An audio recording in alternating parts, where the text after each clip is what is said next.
Olá, pessoal! Tudo na paz? Sejam bem-vindos ao nosso canal de Mães para Mães.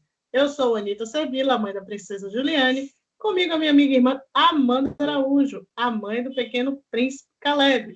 Nós somos professoras, pedagogas, psicopedagogas e mães de crianças com autismo. Nosso canal ele fala sobre inclusão, sobre as principais deficiências, principalmente sobre o autismo, que é o nosso carro-chefe, caso dos nossos filhos. Bom, hoje nós vamos falar para vocês sobre um tema muito interessante e muito preocupante. Mas antes disso, eu quero pedir para vocês, se inscreve aqui no nosso canal, deixa o seu like e comenta para a gente melhorar esse trabalho para vocês. Bom, o nosso tema de hoje é a epilepsia. Epilepsia, isso tem a ver com deficiência? Tem, a gente já falou sobre isso aqui no nosso canal e em outros vídeos. Cerca de 30% das crianças com autismo têm epilepsia. E, na verdade, é o terror de muitos pais. Mete medo à criança em crise epilética. Mas nem toda crise é igual. E hoje nós vamos falar um pouquinho sobre a epilepsia. E aí, Amanda Araújo, o que é que a gente pode falar? Começar a falar sobre a epilepsia para os papais. Anita, realmente é um assunto que traz, né? A gente até respira fundo, porque é um assunto que assusta muitos pais, muitas mamães, né? De crianças com autismo, principalmente porque 30%, né? É uma porcentagem bastante grande aí, a quantidade de crianças que de epilepsia, né? A epilepsia, ela é sim um problema de saúde, né? Ela vem provocando convulsões, mas quando a criança tem a convulsão clássica, né? Que é aquela crise que dá bastante medo, inclusive, alguns pais, né? A questão é procurar logo um neurologista, né? Para essa criança ser medicada, para que faça todos os exames necessários. Só que algumas crianças também têm a chamada crise de ausência, que são muitas vezes imperceptíveis, né? Muitos pais não percebem essas crises de ausência, o que pode prejudicar no tratamento mais, podemos dizer assim, antes, né? Assim que começa, né? Um tratamento que comece logo. Então, muitos pais não sabem o que está acontecendo com seus filhos porque não percebem, né? Então, a gente chama atenção, né? De pais, de professores, de cuidador, né? Que está com essa criança, para perceber que essa criança tem momentos que ela está sem reação, né? No meio de uma brincadeira, no meio de algo que ela está assistindo ou comendo, fazendo alguma coisa. E tem mais, gente. Tem algumas crises que são noturnas, durante o sono. E aí é que a gente tem que tomar um cuidado maior. Aí alguns pais podem perguntar, mas Amanda, Anita, como é que eu vou perceber se meu filho, minha filha estiver tendo uma crise durante o sono? Bem, gente, como é a hora que a gente está dormindo, né? Talvez você não perceba, você tem que perceber se seu filho está tendo perdas. Perdas, tem criança que você vê que ela aprendeu hoje, por exemplo, ela aprendeu a letrinha, né? Ou aprendeu a fazer o nome. No outro dia, ou uma semana depois, ela não sabe mais. Perdas constantes é sinal de que alguma coisa está acontecendo. E podem ser crises epiléticas noturnas. Então, o que a gente recomenda é fique sempre de olho no seu filho. Perceba cada avanço, cada perda e vá notando, vá percebendo. E se alguma coisa está te angustiando, procure o neurologista, tá? O neuropediatra. Mas diga aí, Anita. A Anita vai trazer mais informações aí, tá? Eu fui bem específica, bem rapidinho, só para trazer alerta para vocês. Mas traz aí, Anita. Eu sei que você tem várias informações aí sobre a epilepsia. Tenho sim, mas já já você vai voltar também, você vai falar sobre a questão de você ter tido também a epilepsia, né? Isso quer dizer o quê, gente? Que é uma alteração temporária irreversível. A epilepsia, a criança pode ter, nascer com epilepsia, pode ser causada por uma febre, por uso de drogas, principalmente bebida alcoólica, da mãe durante a gestação, né? Distúrbios metabólicos, um trauma, a criança bateu a cabeça, teve alguma lesão, tudo isso pode causar a epilepsia, tá? Então, durante alguns segundos, minutos, uma parte do cérebro ele começa a ter sinais corretos, né? Tem descargas elétricas inadequadas, e isso causa a crise, né? Essa crise ela pode ser num local só, ou ela pode se espalhar. Se ficarem restritos à crise em um determinado local, ela é chamada de crise parcial, né? Se ela envolver os dois hemisférios do cérebro, o direito e o esquerdo, né? O esquerdo e o direito, ela é uma crise generalizada. E para que toda essa informação, Anita? Para você saber a gravidade do teor da crise, se ela vai causar muita lesão, pouca lesão, o que ela pode comprometer ou não, né? Algumas pessoas podem ter sintomas mais ou menos evidentes da epilepsia, como a Amanda já falou.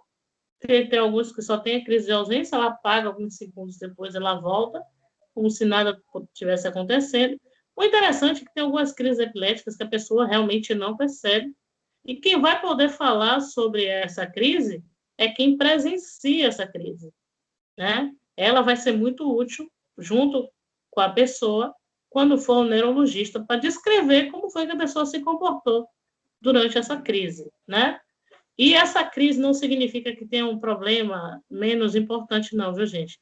A crise de ausência, ou essa crise parece que a criança não tem aquelas crises de cair no chão, de ficar, aquela crise tônica, né? Aquela crise que a pessoa fica assustada, é chamado de tônica crônicas, que fica toda esticada, o corpo fica todo, como você é rígido, né? E ela pode perder até a consciência.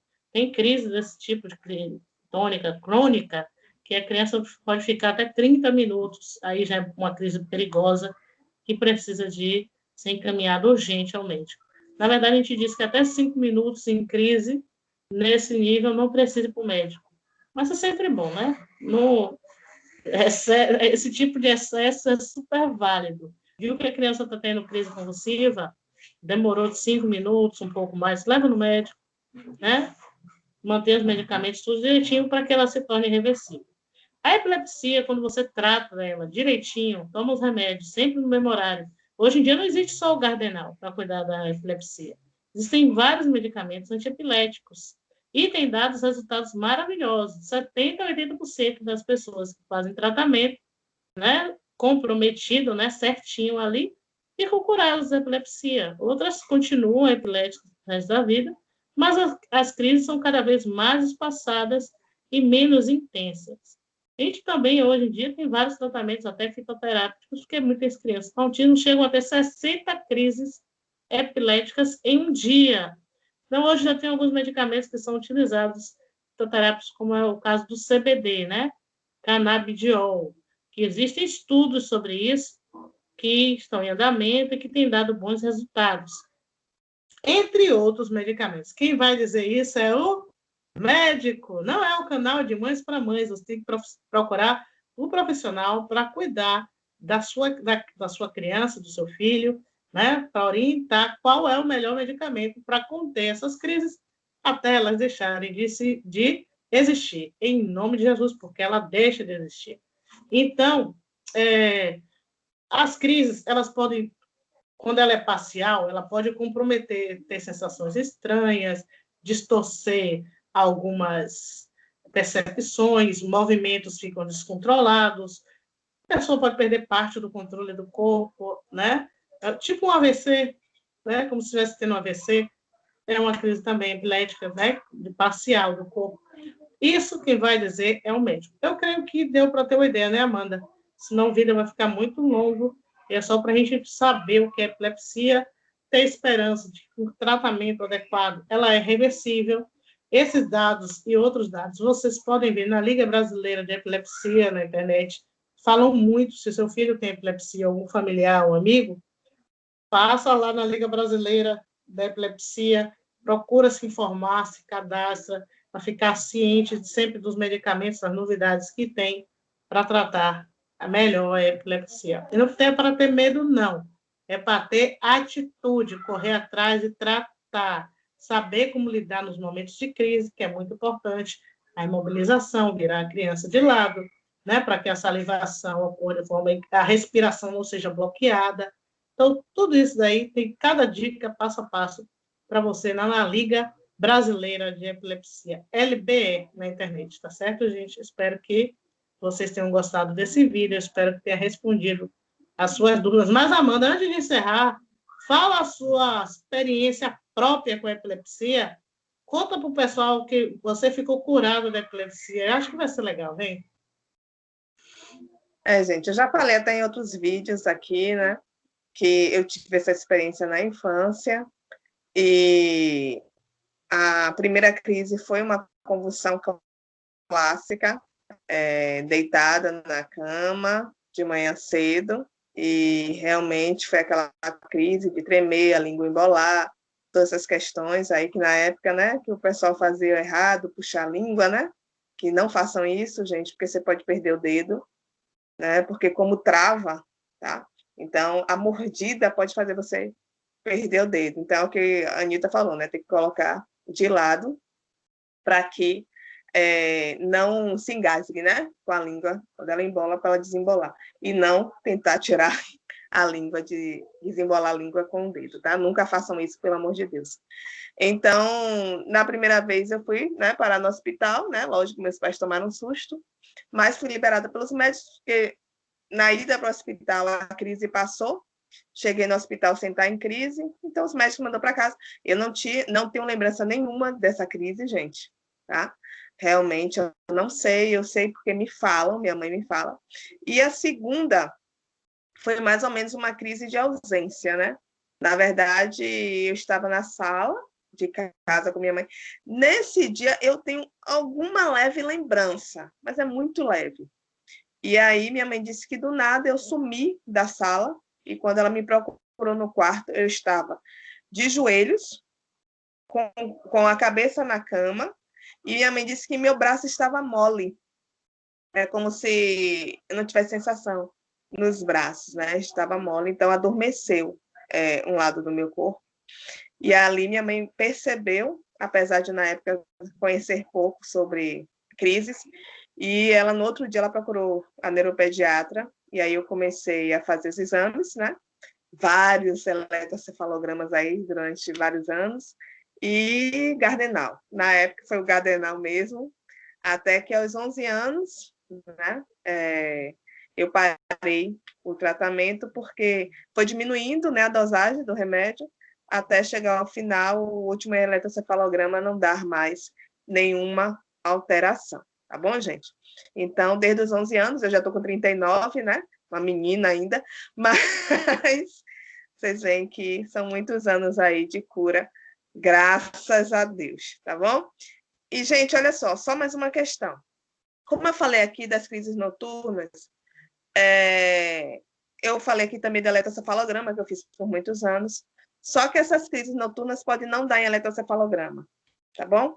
Pode não dar até em tomografias, em exames mais apurados. Existem alguns tipos de exames específicos e feitos durante o sono para que seja detectado essa epilepsia, essas convulsões, Essas atividades regulares no essas cérebro. atividades irregulares no cérebro. Então, se você está percebendo que tem algo de errado com seu filho, insista. Não desista no primeiro não, de não deu nada no exame, fiz exame aqui, não deu nada. Procure os exames específicos, tá bom? Porque a gente já viu relatos, tem algumas páginas no Facebook com alguns relatos de mães que filhos tiveram muito prejuízo por conta dessa falta mesmo assim, de uma investigação mais apurada. Então, não desista, tá bom? Corra atrás para a melhoria do seu filho. Que Deus continue abençoando. Estou terminando por aqui. Muito obrigada, espero que tenham gostado de mais esse vídeo. Comentem e compartilhem. Muita gente precisa dessas informações. Tchau, tchau. Fiquem com Deus, fiquem na paz.